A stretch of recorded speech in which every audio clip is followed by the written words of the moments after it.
Thank you for joining the Montana Book Festival for this presentation with children's book author Sharon Lamar. My name is Lauren Korn. I'm here on behalf of the festival, and I'm so excited to welcome you to this year's virtual events. As I said, I'm here today with Sharon Lamar, who's going to be talking about and reading from her newest book, Wild at Heart. Sharon is a teacher turned author and illustrator and strives to inspire her readers to get outside and discover nature, just as she did as a youngster exploring the open spaces on her family's farm. Her children's books reflect her passionate belief in connecting children with the wonders of nature.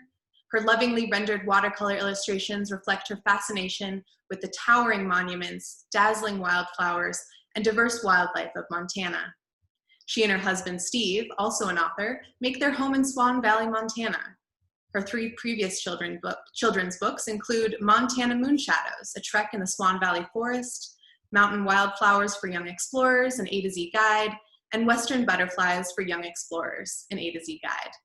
Thanks for being here, Sharon. Take it away. Thank you.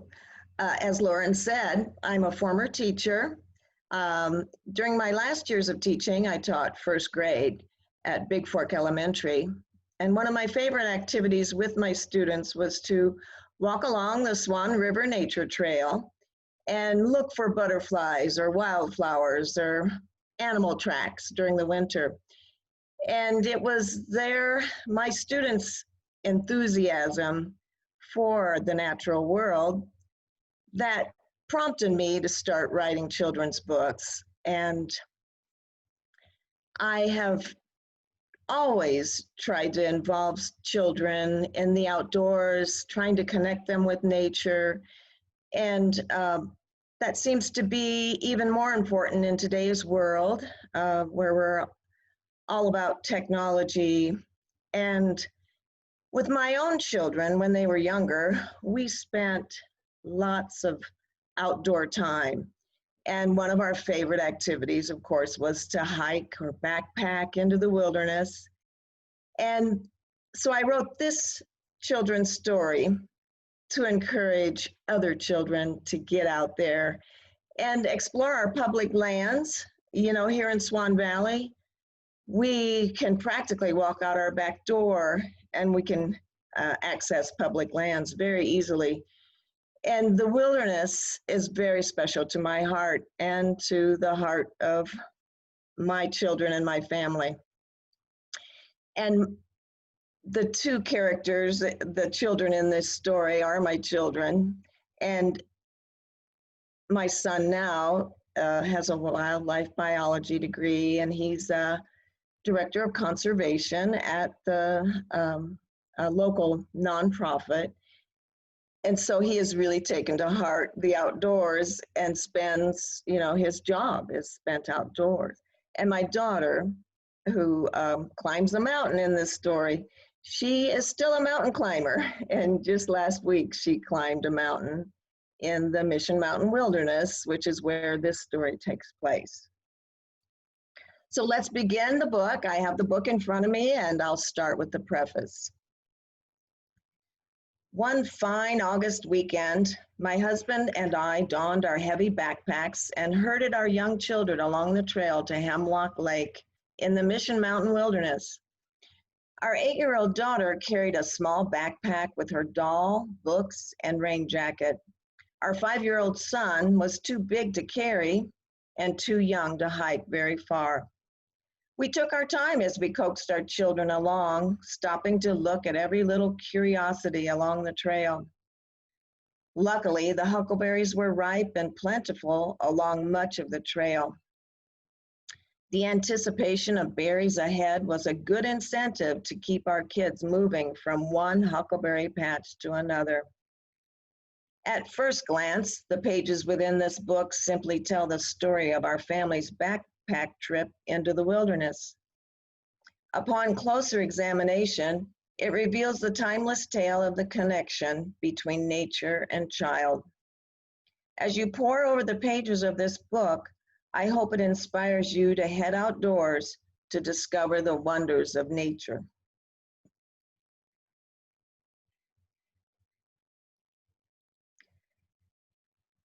I took in big gulps of mountain air as I grabbed my pack with all my camping gear.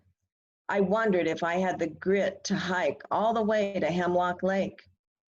Mom packed enough food for 3 days of hiking, fishing, and camping in the wilderness.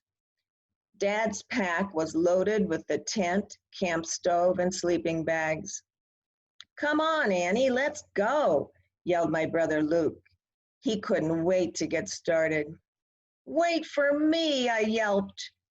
"No worries, you've got this," Mom assured me.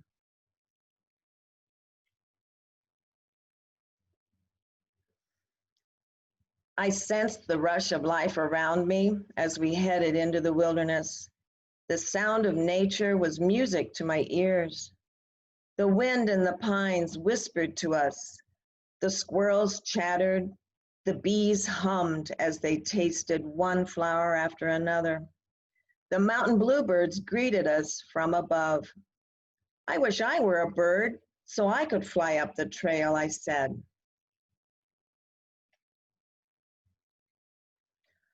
All around were trees as far as the eye could see. No roads, no houses, no machines. I inhaled the sharp scent of the mountain hemlock trees. "A litterbug's been here," I said as I spotted a plastic bag along the trail. Mom picked up another bag. "Keep it wild," she quipped as she tucked the trash into her pocket.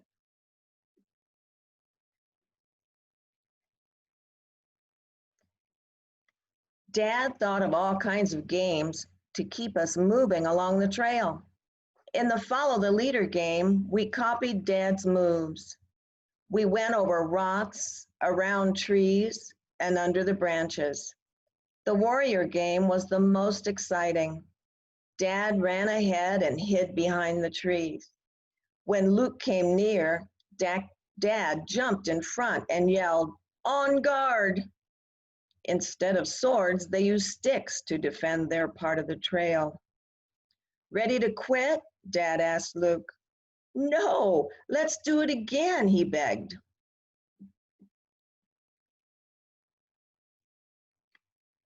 Just when my tummy started to rumble, Mom said, "Look at all those huckleberries." The plants were loaded with plump, juicy berries. We spent the next half hour grazing on the purple berries along the trail. We ate our fill. Luke laughed. "Annie, your tongue is purple." "And you have purple lips," I replied. Mom said, "Let's keep some berries for pancakes in the morning." "And leave some for the bears too," I added.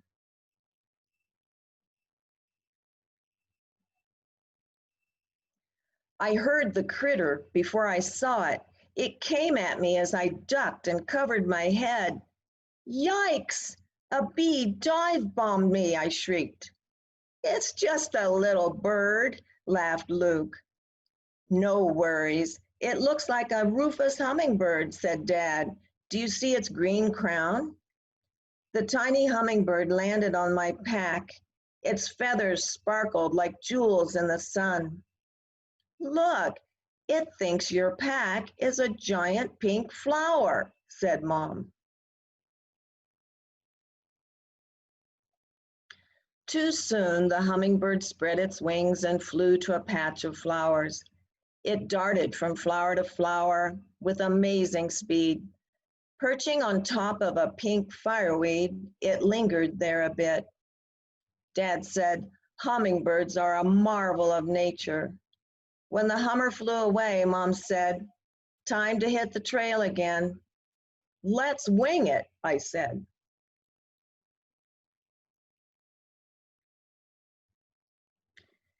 The deeper we hiked into the forest, the more rugged it became. The sky was crystal clear. The air smelled sweet. My feet were dragging as I lagged farther and farther behind. Just as I thought I couldn't take another step, Luke yelled, "I see the lake!" We all stopped to gaze at the sparkling waters of Hemlock Lake. "I can't wait to soak my feet," I said.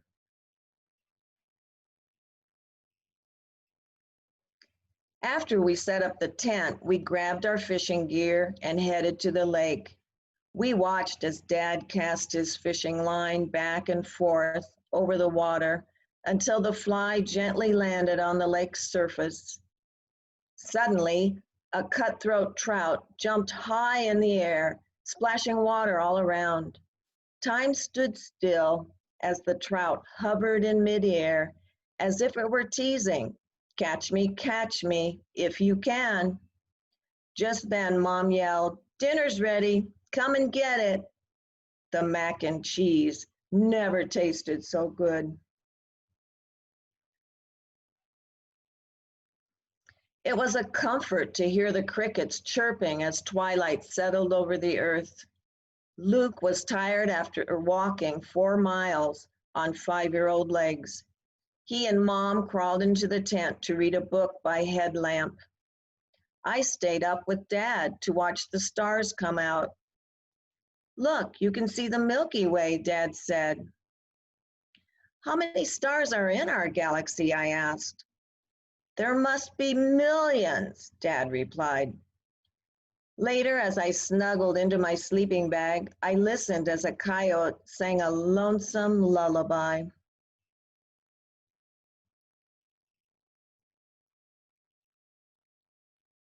In the morning, the sunshine poured into the tent. We packed our gear and hiked a few more miles to the upper lake. As we walked uphill, clouds began to gather above us. We spent the afternoon swimming, fishing, and exploring. Gazing at the ridge beyond the lake, I saw something move. "I see a mountain goat," I yelled. We watched as the goat nimbly jumped from one band of rocks to another. "What an amazing mountain climber," Dad said.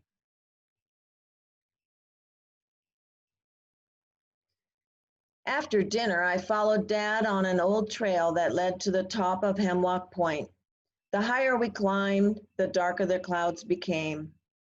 When we felt a few drops of rain, we put on our raincoats. As the trail got steeper and steeper, I moved slower and slower. "I've got this," I reminded myself. Climbing the slope, I could finally see the summit. Dad asked, "How does it feel to climb your first mountain?" I just grinned, too out of breath to speak. As we reached the top, the rain stopped and the sun broke through the clouds. Together, we stood on the summit and gazed at the mountains in the distance.